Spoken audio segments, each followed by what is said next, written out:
Howdy folks, and welcome back to the Road to the Great Canadian Open Winter 2026. This is my video series as you follow me as I paint up my Brotherhood Without Banners army. My name is Clarence, and I'm just really trying to get people to paint, inspire you to paint, show you what you can get done if you paint 1 hour a day, 1 day at a time.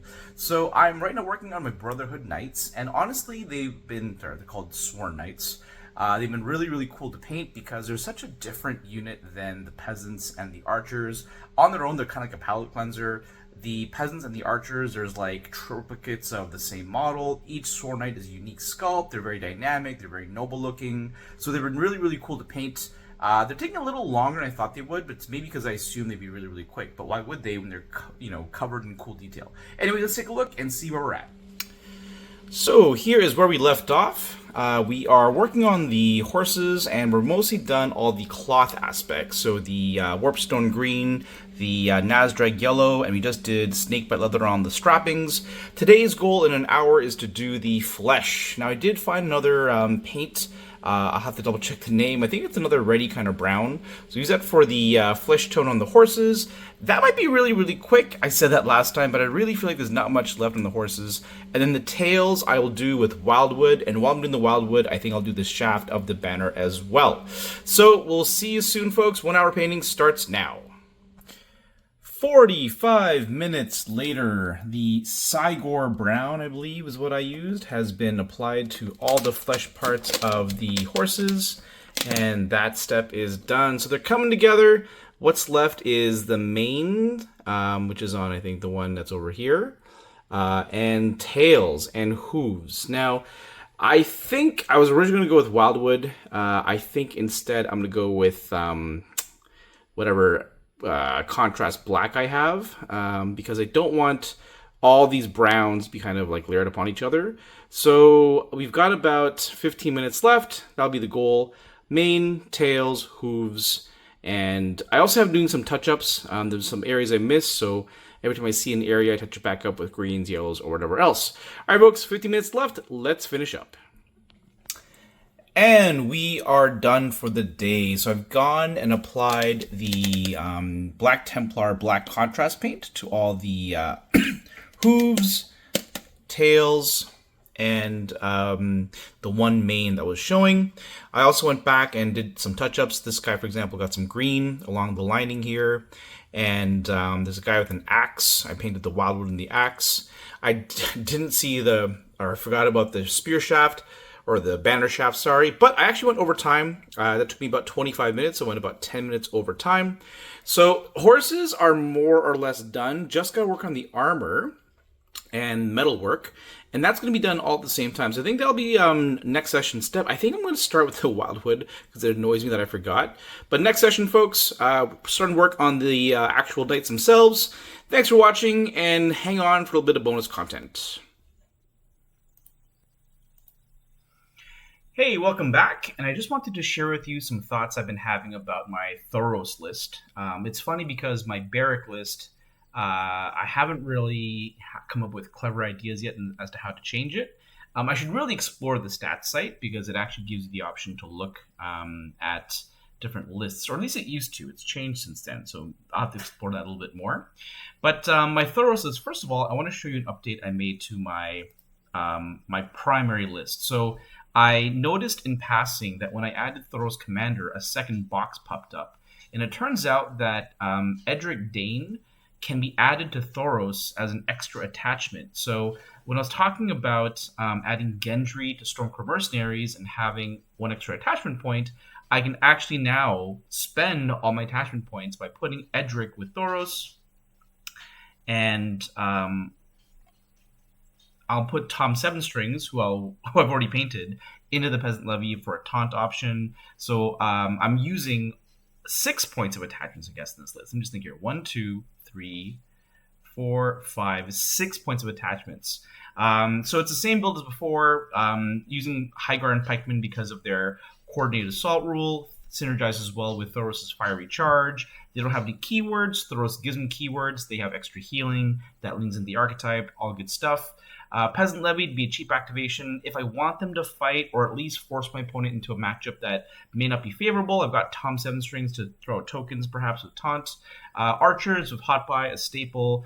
Brotherhood Sword Knights with Fortune Seeker, a staple. And then this unit here is just kind of, I don't know, it's a bit of everything. It's a bit of a tank. It's not really offense, but I guess it's really there to tank and be an anvil. With my NCUs, Ravella for extra healing, Caitlin Stark for the, just causing free wounds, and Varus for utility. And I've been playing more Thoros lists, and two more archetypes came out to me that I thought would be kind of fun. The first one was I wanted to build a list that used Barrack Attachment because he also has faith counters and he can give a unit +2 attacks. So let me show you what I came up with. This is Thoros 2.0. So 1.0 is going to be like the standard 5 build. This one's leaning around Barrack, and I have a third build, which I want to share with you as well. So my second build, again, uses the idea of Barrack Dondarrion. Now, he's going to give a unit +2 attacks by spending a faith token, and that is going to work best with a unit that hits really hard. Now, what are some good candidates? Stag Knights are good candidates. Golden Company Swordsmen are good candidates. Kingsmen are good candidates. Kingsmen with 9 attacks, Criplo, Sundering, it's kind of insane. And I also thought that, this is a shout out to my friend Jay, he said, what about House Umber Great Axes, who essentially make you say 1/6s? And this was my, for a while, least favorite option. I thought Kingsman might just be the way to go. But armor could be something that Brotherhood have problems with. In particular, I'm thinking of builds with like double Tully Cav, for example. This unit throwing 8 dice, you saving on 6s, can 2-shot them, even with their healing. So I think this unit might be an interesting option to play into that kind of opponent. So it centers around this idea. I still want Brotherhood Sword Knights for mobility. So every list I take, I want range, long range shooting, cavalry, and if I can, multiples of both. So here's the cavalry option. Here's the standard archer option. So I've got cavalry, I've got the archers, I've got a tanky unit, and then I decided to put Thoros in Bastard Girls because I've used up my Stark/Baratheon slot. I thought, let's find a good neutral unit. And I had 7 points left over. And again, I want something that is either cavalry or has a range attack. House Bolton Bastard Girls are one of my favorite units, and they're a bit of both. They shoot, but they can also, as a result, charge.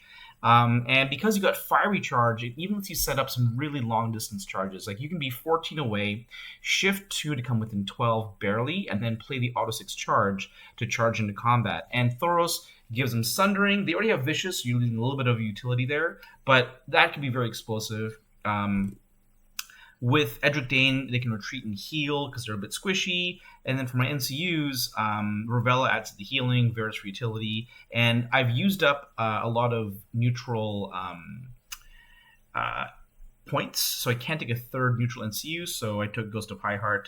Though I could take Caitlin Stark, but if I take Caitlin Stark, I can't take the Bastard Girls. So I'm going to go with Ghost of Highheart. This will be an interesting, I think, variation of the build. Again, centering around the idea of a really, really hard-hitting hammer unit such as this. And then I've got a third build, which revolves around the idea of lots of shooting, essentially. So this is a build where, again, starting with Thoros, it starts off with archers. So I thought, okay, I'll take the Brotherhood Archers, I'll take Angui in them, and then for my better archer unit, I thought I'll take Royal Lightbringers, who I think are awesome. I'll put in Hot Pie. I still want Cav, so your neutral options become your Cav choices. And I want to go with an 8 activation build, so I thought about, I'm going to have 3 6s and 2 5s. That leaves no points for Flayed Men. So I'm going to be taking Bloody Murmur Zorse Riders, the Fortune Seeker, and then my last 2 activations have to be 5-pointers, essentially, or I can take a 4 and a 6. So I decided to go with a 4 and a 6. Now, does that make sense? Maybe not, in hindsight, because let me think here. 1, 2, 3 points of NCUs. I could easily do what I did before, right? Because Men-at-Arms, while they're all right, they have Sunring built in. Maybe I do the same old Pikeman. Oh, I can't because of the Royal Lightbringers. I can't take a 5-pointer. That's why I went with the 6. Got it. So he's going to be Men-at-Arms because it can't take any 5s, and that forces me to take Peasants with... let me just think here. I'm using 1, 2, 3. Can I not take Edwin in here? Am I over points for NCUs? Is that why? Let's click this. Why can I not take Edwin in this unit? Let's try this again. Let's do Commander Thoros. Yeah, there he is. Okay, cool. Edwin. And then we'll take the... Oh, I can't take that anymore. Free attachment. There we go. Click. Men-at-Arms. Boom. And then I can't take this here. I feel like there's a mistake. I should be able to take 5 points of NCUs. Attachments. 1, 2, 3, 4, 5. He's 2 points. Got it. So I can't take him here then. And I have to take him here. Okay, that makes sense. All right, so sorry for that run around here, folks. But yes, I have 5 points of attachments. I forgot that Angui's 2 points. So 1, 2, 3, 4, 5. There we go. We're good. So it's based around shooting this time. I've got Brotherhood Archers and Royal Lightbringers. So once I whittle my opponent down, I'll be trying to use Palisades more often. The Zorse Riders can be a counterpunch unit. I've got Peasants to be an activation, and I've got a sort of a counterpunch infantry block with the Men-at-Arms. NCUs, I can take Cat, so I did. So it's my usual NCU package of Caitlyn, Ravella, and Lord Varys. So another kind of different build, leaning more on shooting. I'm sad because it means there's a lot more Thoros for me to try, and I have to decide which one I like the most. And it means painting more things, potentially. If I don't settle on a list, now I've got Lightbringers. Now I've got Men-at-Arms who are on the table. Now I've got Zorse Riders who are on the table. My version 2 build, I've got to paint Bastard Girls. I've got to paint Great Axes. So like there's quite a few things I may have to paint. I actually already own all these units painted. But again, if I was to build them for a tournament, I would want to paint them up in my actual color scheme, painted the same way via Slapchop. So first world problems, I'm going to have to play a lot more games and see which build I actually like. All right, folks, thanks for watching. See you soon. Bye-bye.